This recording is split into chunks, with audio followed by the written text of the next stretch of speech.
Hold your handset to the right of your code switch and press the transmitter button. The LED will illuminate blue for 2 seconds and then flash red-blue for 5 seconds.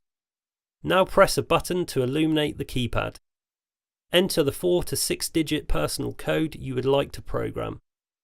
Then press and hold the key button on the code switch. If the radio code is recognised, the LED will flash quickly in blue and then go out. Depending on its position, your door will either open or close. The code switch is now ready to use. If the door is not opening or closing at this point, it means the program has been unsuccessful. Please try again.